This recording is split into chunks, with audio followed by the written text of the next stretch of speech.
Hi, I'm Marcel Ruben, and I will give you this tutorial about this still life. I have made a composition with a melon and some green apples in a bowl, as you can see now. Obviously, the composition is a completely own choice, as is the light to create the kind of atmosphere in this still life. And as for me, I like it a bit darker. Now, there are a few ways to make a composition stand out as peripheral reference. The best is to paint from life. The downside in that case is if you don't like the lighting of the composition, you need to adjust a lot in your studio to make it just right. Now, the other option is to make a photo, which I did. And during that process, you can just adjust the ISO value, the speed, and the white balance. Now let's take a look at this reference photo I made with my simple Galaxy phone. And with this Galaxy phone, and I'm not really sure how it should be possible with other phones as well, I have this Pro mode. And this mode allows me to adjust the ISO, the speed, and the white balance. And obviously you can use a normal photo camera that has those similar options. Now in the reference photo, you can see in the background I use some hard board to create this background, and I use two hardboards for this, so you can see actually this light coming in between. Now obviously I'm going to leave that out, so I'm not going to paint that obviously. And there is next to the bowl on some kind of the left side, you can see some kind of a light shining through, and I've decided as a personal preference to leave that out too, as you can see on the arrows. So the term reference photo is exactly what it is.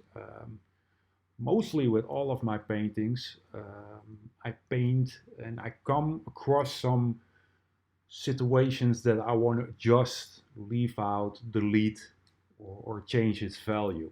And that's why it's a perfect term for a reference photo. So let me start out here. Obviously, I'm going to begin with the background. Now, the reason for the background, it will give me a better focus. Obviously, once the background is finished, it will give me a better focus on the objects in the foreground. If you don't start with the background, and obviously that's possible too, it is a lot harder, at least for me, to focus on the objects on the foreground. As you can see, I made the sketch or my drawing based on a grid. Now, the reason that I mostly use a grid, if you focus on the bowl, for instance, on the reference photo, the bowl was a bit off angle. Now, I use this grid to even out that bowl. So if you look at the grid and the bowl, it is those lines are equally angled now. Now, if you see now, I'm painting first the background, and if you notice, a pretty good example, I matched obviously the colors from the background of the reference photo, which I'm painting now. You can see that you can hardly see those colors are equal what you see in the reference photo. And that's why it is hard if I would, for instance, start now with the front objects. Now also in this tutorial I will do some color mixing on one of those objects, don't know which one, but later in this video you'll see the technique I use for this color mixing. This technique I use is, it allows me to pretty fast go to the colors that I want. But I will get back to that.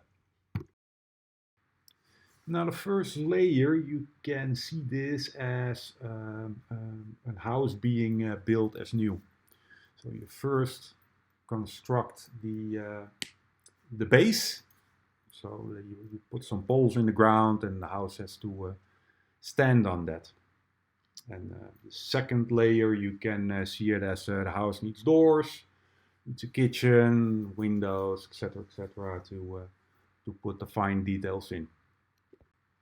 But obviously, when you put a little bit, but I'm just saying just a little bit more effort in the first layer, you're gonna see that the second layer is gonna be a lot easier.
Now the first layer is done, and now we come to a situation that we just take a step back, look at the overall, and see where we might need adjustments. Because obviously, the first layer will tell us a lot. Now, from my position, I think I will adjust the background to a more darker value. At least that will give the front objects more possibilities to jump out, so to speak. And as for the table, or yeah, it's a kind of imaginary table, I'm not sure what to do about that. And mostly that happens in a painting that you might not really be sure if you want to go to the left or the right about certain objects, values, or forms. But I will make that up when I go there. Also, I can see in the first layer that all objects would suffice with a second layer. There might be some situations, especially when you're working with some yellows or reds, that because those pigments are very transparent by natural, that you might need a third layer. Um, I think that if I change now to a darker value for the background, it will probably need a third layer, because that will change the color quite a bit, and then you will see too much of the background in between, and then obviously you need a third layer. So stick around. I will give you a small tutorial about the color mixing when I get to the second layer of the melon.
So I've decided here on the apple, as I was in the process of painting the second layer of this apple, and the last layer, as far as I can see, the whole apple had an kind of an appearance of a moist apple. So, and as I said before, it's a reference photo, so I decided to put on some 2 or 3 water drops on the apple. Now that process is relatively easy because you mix titanium white with a lot of oil, and that obviously that white is gonna be the reflection of this water drop on the top, and the bottom should be a darker earth color like umber, obviously also with a lot of oil to give this illusion of transparency.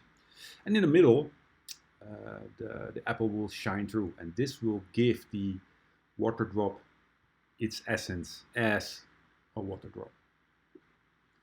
Now, obviously, where to place those water drops? Now, I've decided to put it on the apple that is most directed to the light. But obviously, you can put it anywhere. Obviously, you have to keep in mind where the light is coming from, and based on that light, that is where the titanium white with the oil should be directed to.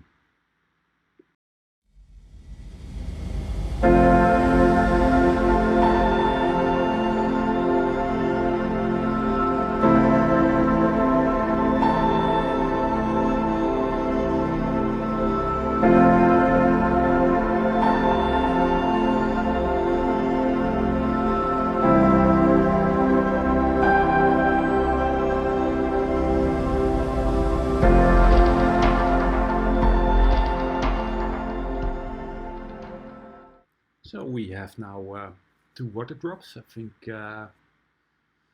we are also in a good position to make more, but that would be, as a preference, I think it would be too much. So yeah, I think I'm gonna leave it with those 2 water drops. Maybe I'm gonna feel sorry that I shouldn't make more, but yeah, 2 would be fine as for now.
let's take a look at the mixing of the colors. This mixing will be focused on the melon, to be precise, the inside of the melon, and you already can see that the inside of the melon is a kind of a orange, and when it's getting more dark, it is more to the red. So we will start, obviously, because the base color in this instance is the orange. So I have put the orange paint as the focus in the middle of the palette.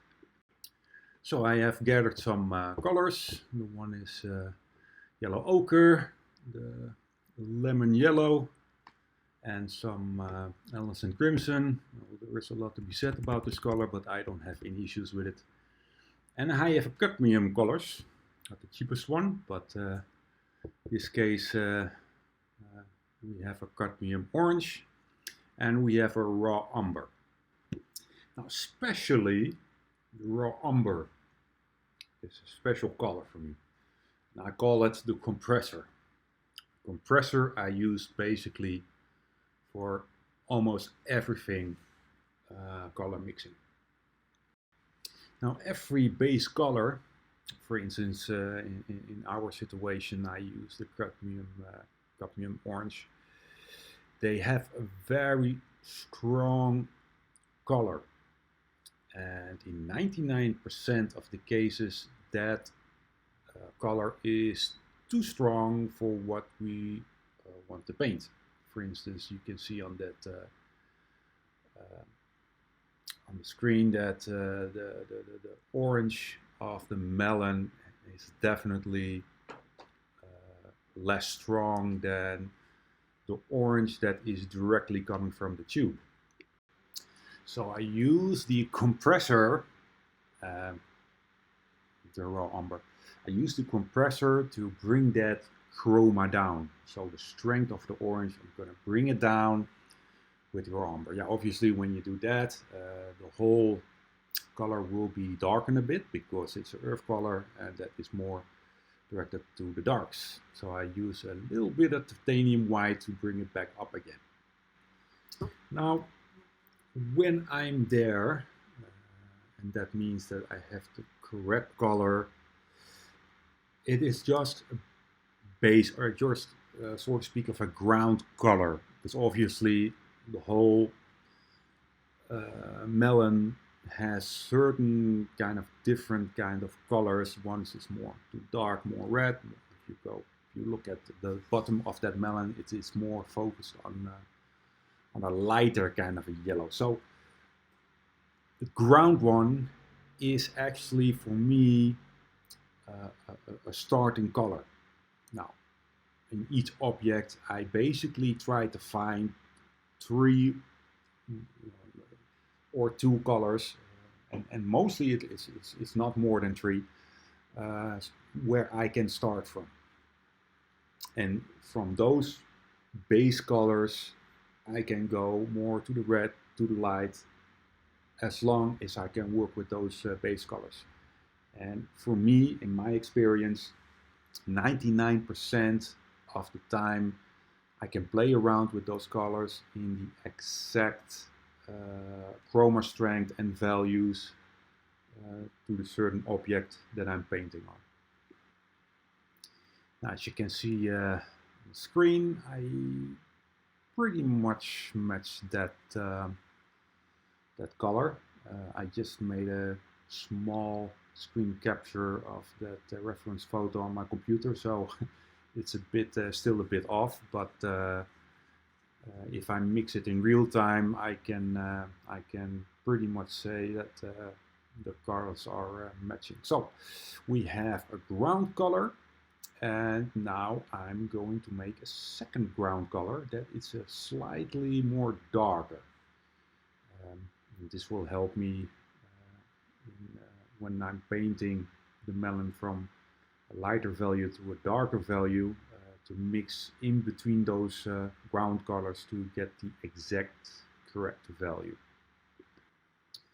So I have now basically 2 ground colors, I decided to make one or two more to concentrate on the lighter use and the lighter values of this melon.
Well, the painting is finished. You can see that the background is pretty much the most that has changed from the reference photo. And my plan was indeed to bring the objects a bit more to the front. I think I'm quite there, I think. Overall, maybe afterwards I'm thinking here and there I could have changed a bit, but overall I'm quite happy with it.